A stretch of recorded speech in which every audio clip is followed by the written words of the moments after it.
హెల్త్‌కి ఎంతో మంచిదైనటువంటి అవిసె గింజల కారప్పొడి రెడీ చేసుకుందాం రండి. టేస్ట్ అయితే చాలా బావుంటదండి. తినడం వల్ల హెయిర్‌కి అట్లాగే మనకు కూడా చాలా బావుంటది.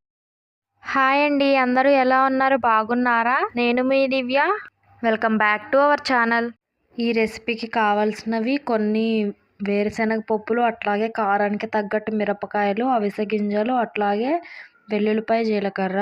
ఇప్పుడు కొన్ని వేరుశనగ పప్పులు ఒక బాండీ పెట్టుకుని వేపుకోవాలండి. అవి వేగిపోయిన తర్వాత అదే వేడి మీద అవిసె గింజలను కూడా వేపుకోవాలి. ఇవి వేగినట్టు మనకి ఎట్లా తెలుస్తుందంటే చిటపటలాడతాయండి. నువ్వుల్లాగానే చిటుకు అంటాయి అన్నమాట. అవి బాగా చిటపటలాడినప్పుడు దించేయాలి. ఇంకా ఇవి మనం ఎట్లా డైరెక్ట్గా తీసుకోవాలంటే వాటర్లో తీసుకుని తినలేము, అట్లాగే నానబెట్టుకుని కూడా తినలేమండి.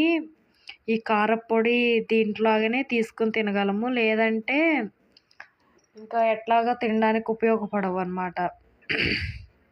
ఉపయోగపడతాయి కానీ కొన్ని విధాలుగా తినొచ్చు. పుడ్డింగ్స్ అవన్నీ చేసుకొని తింటారనమాట. కాకపోతే ఇట్లా కారప్పొడి అయితే అందరూ తినొచ్చు. ఎంతో న్యూట్రిషన్స్ కూడా ఉంటాయండి అవిసె గింజల్లో. దీంట్లో అయితే ఏమంటారు, మెదడుకు సంబంధించినవి కూడా చాలా బాగుంటాయి అన్నమాట. అవిసె గింజల్లో చూసారా ఇట్లా చిటపటలాడుతూ పేలుతాయి. ఇవన్నీ డ్రై రోస్ట్ చేసుకుని చల్లారబెట్టుకోవాలండి. ఇప్పుడు కొద్దిగా ఆయిల్ వేసుకుని దాంట్లోకి మిరపకాయలు అనేవి వేసుకుని వేపుకోవాలి. ఇవైతే ఆ వేడికే వేగిపోతాయి.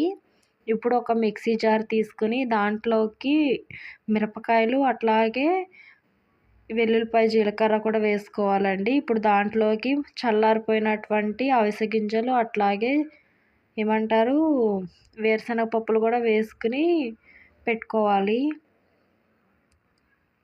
మొత్తం వేసేసుకోవాలండి.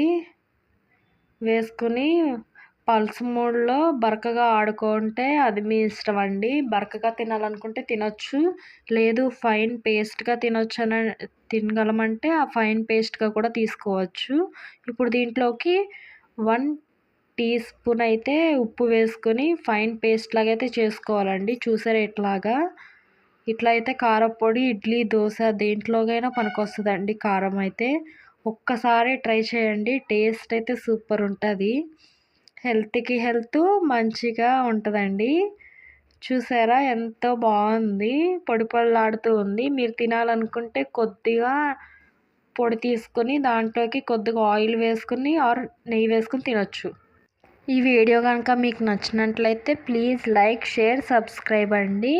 ఒక్కసారి హెల్తీ రెసిపీని ట్రై చేసి చెప్పండి మీకు ఎట్లా కుదిరింది ఏంటి అనేది. మీకు ఈ టేస్ట్ నచ్చిందా లేదా అని కూడా కామెంట్లో చెప్పండి, సరేనా? Thanks for watching. Please do subscribe for more videos.